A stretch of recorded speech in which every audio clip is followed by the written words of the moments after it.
नमस्कार बच्चों, ये शिक्षा निदेशालय की तरफ से विषय विज्ञान की कार्य पत्रक यानी वर्कशीट 25 है। 6/9/2021 को जो करनी थी, कक्षा 9वीं। इसमें हमारा जीवन की मौलिक इकाई कोशिका यही अध्याय चल रहा है, जिसमें आज हम प्लास्टिड्स पढ़ेंगे। जैसे कि हम जानते हैं, पादप और जंतु उत्तक के बीच में सबसे बड़ा जो अंतर है वो होता है प्लास्टिड्स। प्लास्टिड्स जो है, आप जैसे अभी इस चित्र में देखिए कि ये अगर हमारी पादप कोशिका है, उसके अंदर केंद्रक है, तो उसमें छोटी छोटी प्लास्टिड्स होती हैं, या जिन्हें हम लवक भी कह सकते हैं।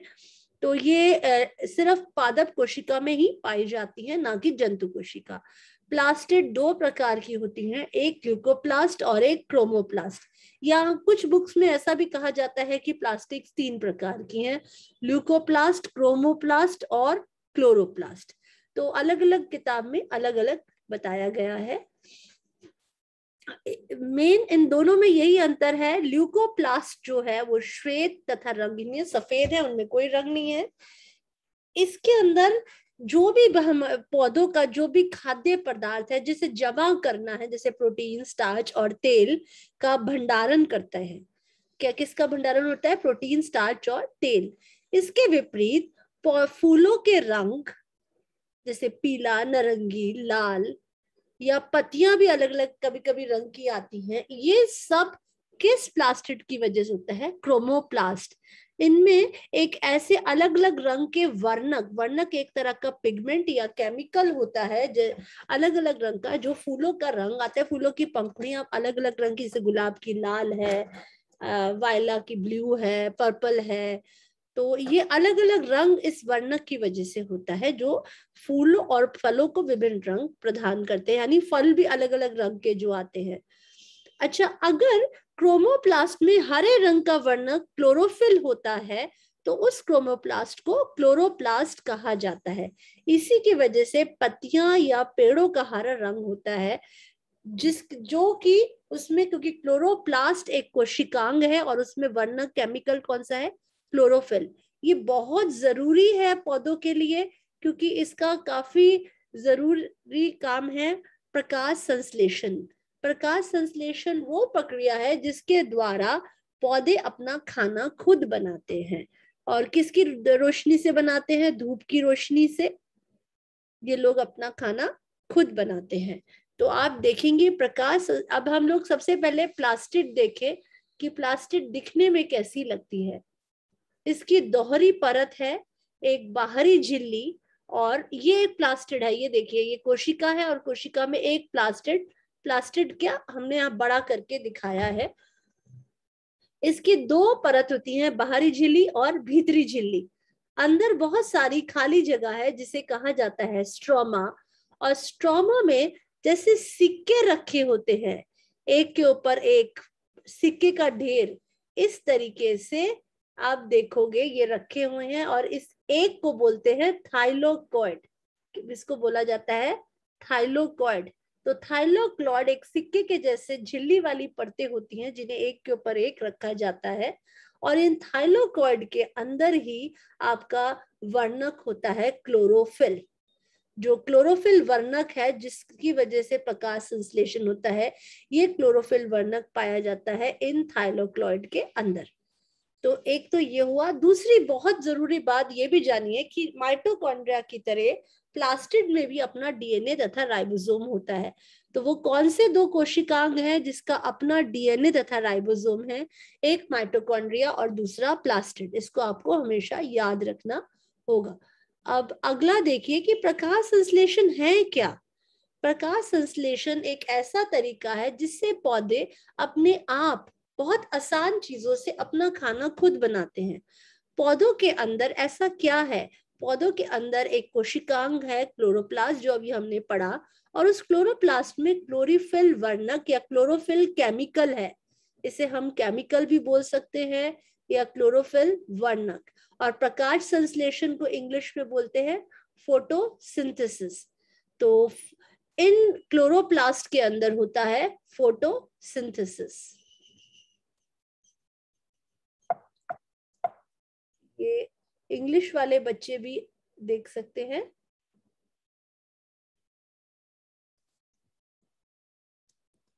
फोटोसिंथेसिस वो प्रोसेस है जिससे पौधे अपना खाना खुद बनाते हैं, और उनके अंदर एक केमिकल होता है क्लोरोप्लास्ट, एंड क्लोरोप्लास्ट में केमिकल है क्लोरोफिल।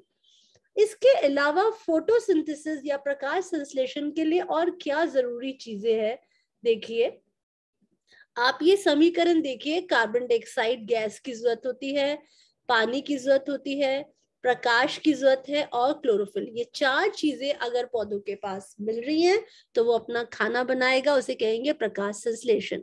कार्बन डाइऑक्साइड एयर से, वाटर जड़ों से, प्रकाश धूप की रोशनी से, और क्लोरोफिल उनके अंदर होता है, और उनका खाना बनता है एक तरह का कार्बोहाइड्रेट, और इस कार्बोहाइड्रेट का नाम है ग्लूकोज। इंग्लिश में बोलते हैं, ऐसे ऐसे लिखते हैं, GLYCOSE।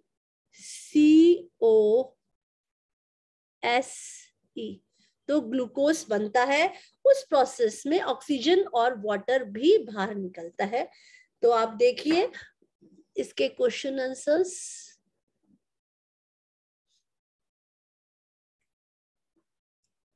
आवश्यक कोशिकांग क्या है?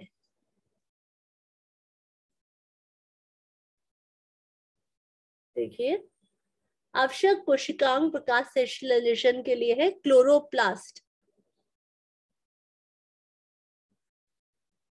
ये रहा,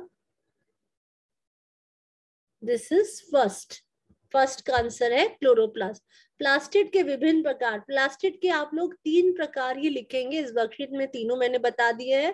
पहला ल्यूकोप्लास्ट, दूसरा क्रोमोप्लास्ट, और तीसरा क्लोरोप्लास्ट। तीनों के बारे में लिखेंगे। अब प्रकाश संश्लेषण का वर्णन करेंगे। तो प्रकाश संश्लेषण एक ऐसी प्रक्रिया है जिससे पादप कोशिका में क्लोरोप्लास्ट, ये सारा लिखेंगे। हर पौधे सूर्य के प्रकाश की उपस्थिति में वायु से कार्बन डाइऑक्साइड अतः भूमि से जल लेकर कार्बनिक खाद्य पदार्थ जैसे कार्बोहाइड्रेट का निर्माण करता है, ऑक्सीजन गैस बाहर निकलती है, और ये समीकरण, इसको आप अपनी भाषा में लिखेंगे, व्हाट इज फोटोसिंथेसिस, और ये क्वेश्चन 3 का आंसर ये होगा। अब क्वेश्चन 4, क्लोरोफिल किस प्लास्टिड में होता है? अगेन क्लोरोफिल होता है क्लोरोप्लास्ट में, ठीक है। कौन सी 2 कोशिकाओं में अपना डीएनए होता है? अपना डीएनए एक होता है माइटोकॉन्ड्रिया में, और दूसरा प्लास्टिड्स में। तो दोनों का उदाहरण लिख देंगे। ये हुई हमारी ये वाली वर्कशीट्स।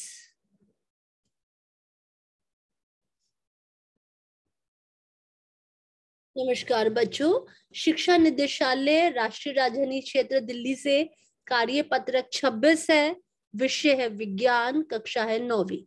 वही अध्याय अभी भी हमारा चल रहा है, जीवन की मौलिक इकाई। और अब हमने कोशिका के अलग अलग अंगों के बारे में हम लोग पढ़ चुके हैं। अब हम पढ़ रहे कोशिका विभाजन। जैसे कि आप देखोगे, यानी एक कोशिका से अलग कोशिकाएं बनना, बहुत सारी और कोशिकाएं बनना, कोशिका विभाजन द्वारा वृद्धि करते हैं। कौन करते हैं? बहुकोशिकीय जीव, जिनके शरीर में बहुत सारी कोशिकाएं, जैसे बच्चा दिखाया इसके, उसमें करोड़ों अरबों कोशिकाओं का बनी होंगी। अब इसकी ग्रोथ या वृद्धि कैसे हो रही है? कोशिका विभाजन यानी सेल डिवीजन, जिसे इंग्लिश में हम लोग सेल डिवीजन भी कहते हैं। इसमें क्या होता है, एक कोशिका विभाजित होकर 2 या 2 से अधिक कोशिकाएं उत्पन्न करती है। यानी एक सेल डिवाइड होके 2 या 2 से ज्यादा सेल्स बनाता है या कोशिकाएं उत्पन्न होता है, ऐसे कहते हैं कोशिका विभाजन। जो बनाती है वो होती है मातृ कोशिका या मदर कोशिका, और जो बनती हैं उन्हें बोलते हैं संतति कोशिका या चाइल्ड सेल्स, सब उसके है ना, संतति कोशिका। तो इसी तरह से 1 से 2, 2 से 4, 4 से 16, इसी तरह से बढ़ता जाता है और पूरे शरीर की वृद्धि होती है। आप याद करेंगे कि कैसे आप एक छोटे से बच्चे थे, उससे आप इतने बड़े लड़का या लड़की बने, और आगे और आप बढ़े जा रहे हैं, क्योंकि आपके शरीर की जो कोशिकाएं उनका विभाजन होता जा रहा है और आपकी शरीर की वृद्धि हो रही है, या हम इंग्लिश में कह सकते हैं growth. For the growth of the body, cell division is necessary. कोशिका विभाजन को इंग्लिश में बोलते हैं सेल डिवीजन। और विकास के लिए एक उम्र के बाद ग्रोथ होनी बंद हो जाती है हाइट पर, आपकी बॉडी में और चेंजेस आने लगते हैं, और कई बार आपको चोट लग जाती है तो उसके ऊपर आप देखोगे घाव भरते हैं और युग्मक बनते हैं, यानी जाइगोट। कोशिका विभाजन दो प्रकार का होता है, एक समसूत्री कोशिका विभाजन और एक अर्धसूत्री कोशिका विभाजन। इस कोशिका विभाजन में एकमात्र कोशिका दो संतति कोशिकाओं में विभाजित हो जाती है और बनने वाली संतति कोशिकाओं में गुणसूत्रों की संख्या मात्र कोशिका के समान होती है, ये सामान्य वृद्धि के लिए होती है। समसूत्री कोशिका विभाजन में क्या होता है, एक कोशिका धीरे धीरे बड़ी होगी, बड़ी होने से इसके अंदर विभाजन होगा और एक कोशिका से दो संतति, दो बच्चे कोशिका डॉटर सेल्स बनते हैं, इन्हें कहते हैं डॉटर सेल्स। पैटर्नल सेल से डॉटर सेल्स। और जितने गुणसूत्र इसके अंदर है, गुणसूत्र रहते हैं केंद्र के अंदर, अगर मान लो इसके अंदर 4 गुणसूत्र हैं, जो पेरेंट सेल है या जो मातृ कोशिका है, तो उसके बच्चों में भी गुणसूत्र 4 ही होंगे, 4 इसमें आएंगे और 4 ही इसमें आएंगे, यानी डॉटर सेल्स या संतति सेल में भी गुणसूत्र 4 ही आएंगे, इसमें कमी नहीं होती। ये किस लिए कोशिका विभाजन होता है, समसूत्री सामान्य वृद्धि या इंग्लिश में कह सकते हैं ग्रोथ के लिए। ये होता है for the growth of the body, first वाला जिसकी बात कर रही हूँ, ग्रोथ ऑफ द बॉडी। और इंग्लिश में इसे कहते हैं इक्वेशनल सेल डिवीजन, इसको इंग्लिश में कहते हैं इक्वेशनल सेल डिवीजन। ठीक है, तो समसूत्री कोशिका विभाजन ये हुआ। इसके बाद एक होता है अर्धसूत्री कोशिका विभाजन। इसके अंदर थोड़ा सा अलग है, सेल डिवीजन इसमें भी हो रहा है, आप इसमें थोड़ा सा अंतर देखिए। इस कोशिका विभाजन में एकमात्र कोशिका लगातार दो विभाजन के अंत में 4 संतति कोशिकाओं में विभाजित हो जाती है। इससे बनने वाली संतति की कोशिकाओं में गुणसूत्रों की संख्या मात्र कोशिका से आधी हो जाती है। ये सिर्फ प्रजनन अंगों की विशेष कोशिकाओं में होता है, जिसमें केवल युग्मकों का निर्माण होता है। इसे बोलते हैं, इंग्लिश में बोलते हैं रिडक्शनल सेल डिवीजन।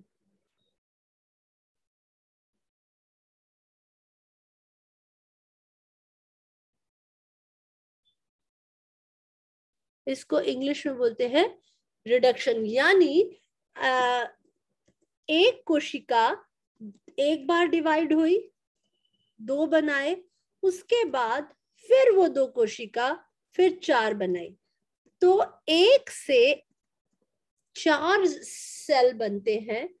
एक कोशिका से 4 संतति 4 डॉटर सेल्स बनते हैं, और जो गुणसूत्र या जो क्रोमोसोम है वो भी हाफ हो जाते हैं। देखिए, जैसे एक ये पैटर्नल या मातृ कोशिकाएं है, इसके अंदर 4 गुणसूत्र, 1 2 3 और 4। पहले ये बटेगा एक, पहला इसमें जो विभाजन हुआ, यानी 2 कोशिका इधर आ गई, 2 गुणसूत्र, एक इसमें इस एक डॉटर सेल या संतति कोशिका में और 2 इसमें आ जाते, यानी 4 से हो गया 2। यहाँ पे 4 गुणसूत्र थे, फिर हो गया 2, फिर दोबारा से होगा, अब इसमें आधा नहीं होगा, पहली बार में हाफ होता है, अब दूसरी बार में हाफ नहीं होता। अब यहाँ पे 2 इसमें आएंगे, फिर इससे 2 निकले, फिर 2, सेम इसमें भी 2 होंगे, सेम वे इसमें भी और इसमें भी 2 होंगे। तो इसका मतलब 4, एक पेरेंट सेल से 4 सेल निकलते हैं, और अगर यहाँ पे 4 क्रोमोसोम्स या 4 गुणसूत्र है, तो लास्ट में जो डॉटर सेल या संतति कोशिकाओं में इसमें क्रोमोसोम्स या गुणसूत्र 2 रह जाते हैं। तो गुणसूत्र का नंबर आधा हो जाता है। और ये कहाँ पे होता है, जहां पे रिप्रोडक्टिव अंग है, प्रजनन अंगों, मादा और नर के जो प्रजनन अंग होते हैं वहां पे ये होता है, वहां पे एक विशेष कोशिकाएं होती है जिनमें अर्धसूत्री कोशिका विभाजन होता है और इससे युग्मकों का निर्माण होता है। तो ये हमारा हुआ, आप नीचे ड्राइंग में देखिए, ये देखिए, अब यहाँ देखिए ध्यान से, इस तरह से ये है दो गुणसूत्र। अब ये बहुत छोटा डॉटर सेल है, धीरे धीरे ये बड़ा होगा तो एक से ये डबल हो जाएंगे। ये दो ही गुणसूत्र है, यहाँ पे ये पेयर में नहीं है, ये जोड़े में नहीं है, यहाँ पे दो गुणसूत्र अपना जोड़े में आ गए। ये होता है जब वो जोड़े में कब नजर आते हैं, जब उसमें विभाजन होने वाला हो। तो दो गुणसूत्र थे, जब वो जोड़े में आ गए या पेयर्स में आ गए तो इस तरह से धागे बनते हैं, स्पिंडल बोलते हैं। और ये दोनों ऐसे अलग अलग होते हैं, देखिए बाद में ये विभाजन होता है, दो इस तरफ आते हैं और दो इस तरफ। तो समसूत्री विभाजन, यानी जिसने गुणसूत्र उतने थे उतने ही इधर है, यहाँ भी दो थे, यहाँ भी दो, और एक से दो बनते हैं, यानी गुणसूत्र का नंबर सेम रहता है। अब देखिए यहाँ पे चार है अलग अलग, ये डुप्लीकेट हुए और ये आ गए जोड़ों में या पेयर में विभाजन से पहले, ये देखिए आ गए। उसके बाद इसमें पहला विभाजन हुआ, जब अर्धसूत्री होता है उसमें दो विभाजन होते हैं। पहले विभाजन में देखिए एक कोशिका और दो कोशिका बने, और एक कोशिका में आधे आए और दूसरी कोशिका में आधे आए। फॉर एग्जाम्पल यहाँ चार थे तो दो गुणसूत्र इधर में आए और दो गुणसूत्र इसमें आए। फिर दोबारा से विभाजन होता है तो सेम वेम यहाँ पे गुणसूत्र जोड़ों में आते हैं, इसमें जोड़ों में न जाके यहाँ भी दो आते हैं पर वो जोड़े में नहीं होता। और डॉटर सेल की संतति कोशिका की इस तरीके से होता है। दोनों को अच्छे से याद करेंगे।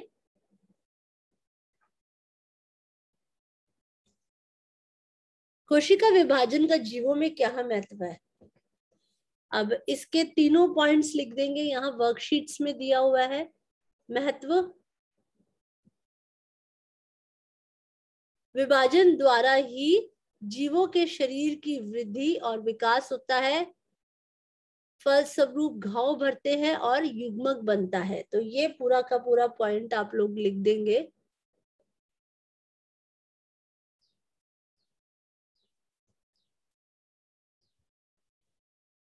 अर्धसूत्री कोशिका विभाजन कहाँ होता है, इसके बने हुए संधि कोशिका से क्या बनता है। तो ये देखिए अर्धसूत्री में यहाँ बहुत अच्छे से दिया हुआ है कहाँ होता है।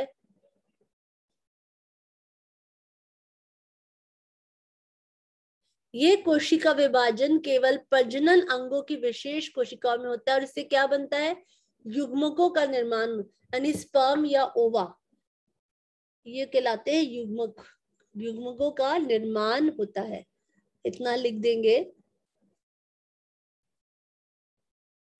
मानव कोशिका में 46 गुणसूत्र है, तो अर्धसूत्री में इसका नंबर आधा हो जाएगा। अब जो संतति कोशिका बनेगी अर्धसूत्री कोशिका विभाजन से, वो कितनी बनेगी, 46 गुणसूत्र का आधा करा तो एक संतति कोशिका में 23 गुणसूत्र बनेंगे। कोशिका विभाजन किसे कहते हैं,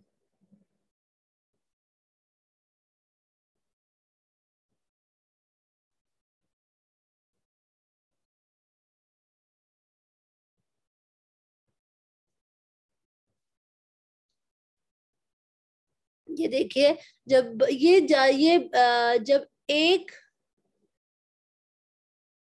यहाँ पे दिया हुआ है, जब एक कोशिका विभाजित होकर दो या दो से अधिक कोशिका, तो उसे कोशिका विभाजन कहते हैं। तो ये आप लिख सकते हैं, ये वाली आपकी वर्कशीट हुई। नमस्कार बच्चों, शिक्षा निदेशालय राष्ट्रीय राजधानी क्षेत्र दिल्ली से विषय विज्ञान कार्यपत्रक 27 दिया गया है, तो 10/9/2021 को आपको करना था। कक्षा 9 अपना नाम लिखेंगे, कक्षा अध्यापक का नाम लिखेंगे। अब यहाँ पे हम अगला चैप्टर कर रहे हैं उत्तक के नाम से, और इसमें सबसे पहले हम लोग बोल रहे हैं विभज्य उत्तक।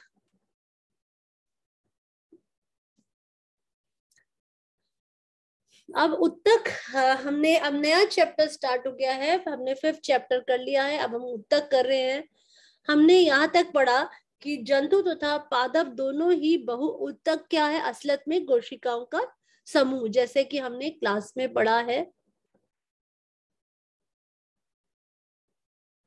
जैसा कि तुम पहले से ही जानते हो कि जंतु तथा पादप दोनों ही बहुकोशिकीय, जानवर और पौधे दोनों ही बहुकोशिकीय जीव हैं, जो विभिन्न प्रकार की कोशिकाओं द्वारा बने होते हैं। अलग अलग कोशिका होती हैं। हमारे तंत्रिका कोशिका लंबी होगी, धागेदार जैसी, हमारी रक्त कोशिका घेरेदार होंगी, वक्राकार होंगी। तो अलग अलग इन जीवों में सभी कोशिकाएं सभी कार्य करने में सक्षम नहीं होती, इसलिए जीव, अच्छा, कुछ कोशिकाएं ऐसा होती है कि सारा कार्य नहीं, अलग अलग कोशिका अलग अलग कार्य करते हैं, इसलिए इन जीवों में प्रत्येक कार्य कोशिकाओं के विभिन्न समूह के द्वारा किया जाता है। एक ही प्रकार की संरचना और कार्य करने वाली कोशिकाओं को समूह उत्तक कहा जाता है। अब आप देखिए, जैसे पेशी कोशिका है, पेशी कोशिकाएं सब एक ही जगह से बनी होंगी और सबका कार्य होगा कि पेशी को सिकुड़ना और फैलाना। तो ये कार्य सारी कोशिकाएं, पेशी कोशिकाएं मिलकर करती होंगी, फिर उत्तक करता होगा और आखिर में पेशी करती होंगी। तो इसे कहते हैं उत्तक, उस समूह को कहते हैं उत्तक। विभिन्न प्रकार के उत्तक मिलकर अंगों का निर्माण करते हैं। सबसे पहले कोशिका आती हैं, विभिन्न कोशिकाएं मिलकर उत्तक बनाती हैं और बहुत सारे उत्तक मिलकर फिर अंगों का निर्माण करते हैं।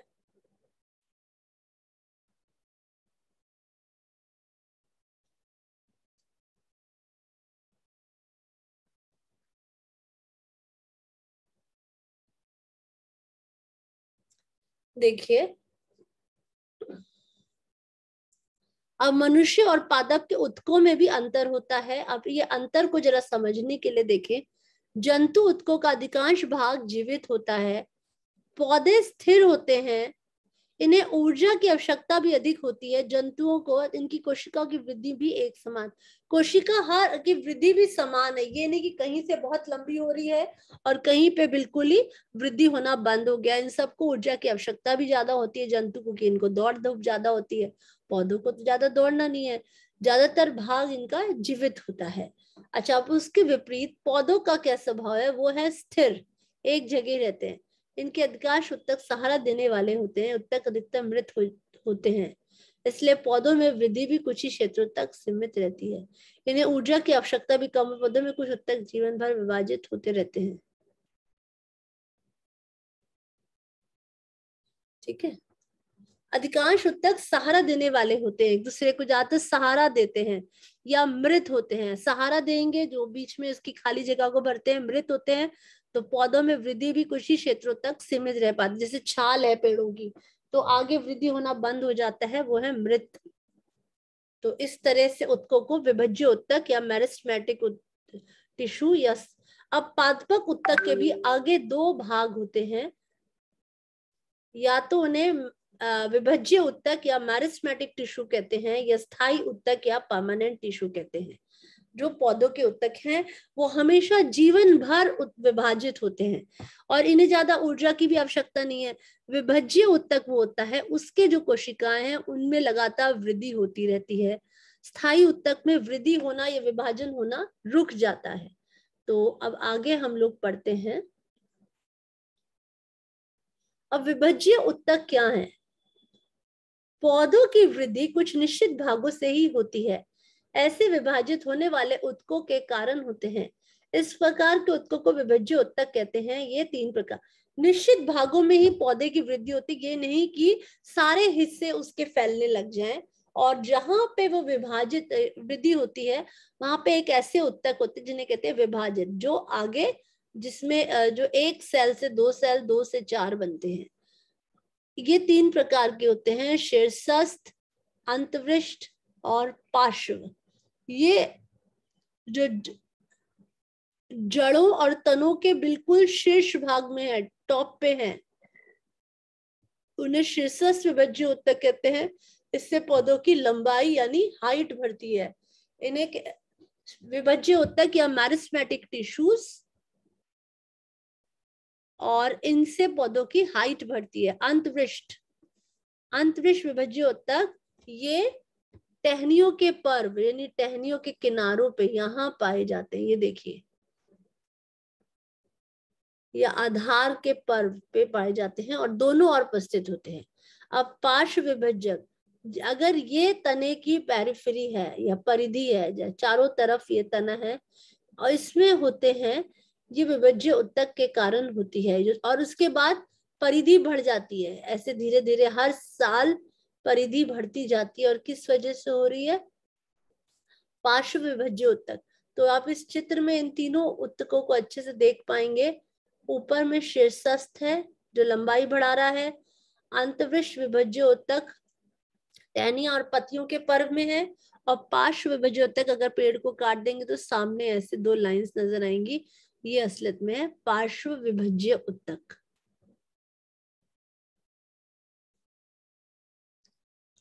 अब ये ऐसा क्या है इन उत्तकों में जो औरों से इन्हें अलग बनाता है? निरंतर विभाजित होते हैं, हमेशा ये विभाजित होते हैं।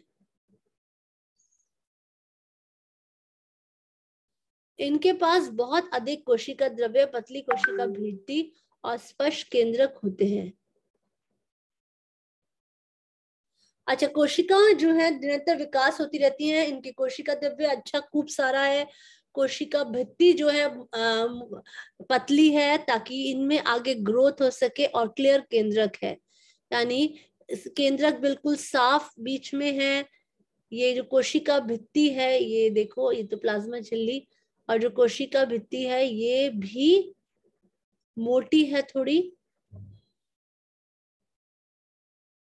और बहुत सारा यहाँ पे कोशिका द्रव्य है।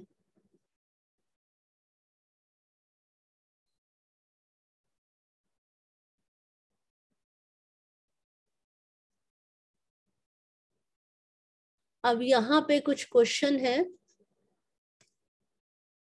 रसधानियां नहीं होती, रसधानियां क्योंकि ये नए हैं, अब तो इसमें रसधानियां नहीं होती। उत्तक क्या है? अब उत्तक क्या यहाँ पे बहुत अच्छे से दिया हुआ था, ये परिभाषा है। उत्तक क्या है? कोशिकाओं का समूह, और यहाँ पे दी हुई है बहुकोशिकीय जीव। इन जीवों की जगह आप लिखोगे बहुकोशिकीय जीव में प्रत्येक कार्य कोशिका के विभिन्न समूह द्वारा किया जाता है, जिनकी एक ही प्रकार की संरचना और कार्य प्रणाली है। उस समूह को उत्तक कहा जाता है। तो इतना उत्तक की परिभाषा होगी।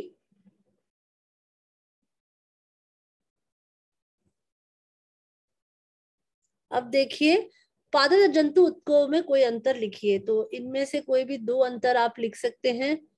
इनका अधिकांश भाग, जंतु उत्तक का अधिकांश भाग जीवित रहता है, इनका अधिकांश भाग मृत रहता है। ये उत्तक अधिकतर मृत होते हैं। फर्स्ट पॉइंट हो गया। इनकी कोशिकाओं की वृद्धि भी एक समान होती है। यहाँ पे वृद्धि एक समान नहीं होती है, कुछ जगह पे ही विभाजित उत्तक होता है, इसमें एक समान होती है, यहाँ पे एक समान नहीं होती है। तो ये दो दो अंतर आप लिख लीजिए।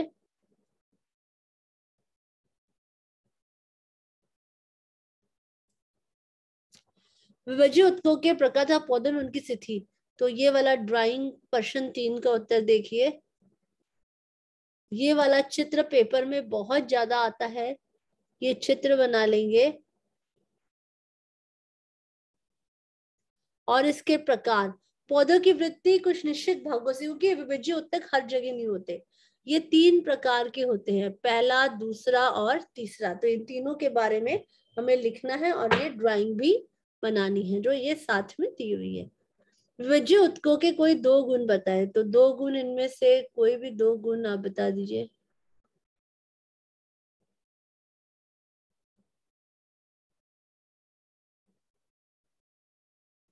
निरंतर विभाजित होती है इनकी कोशिका, और इनमें रसधानियां नहीं होती।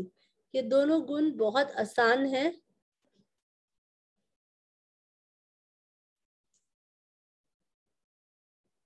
तो ये हो गई हमारी वर्कशीट।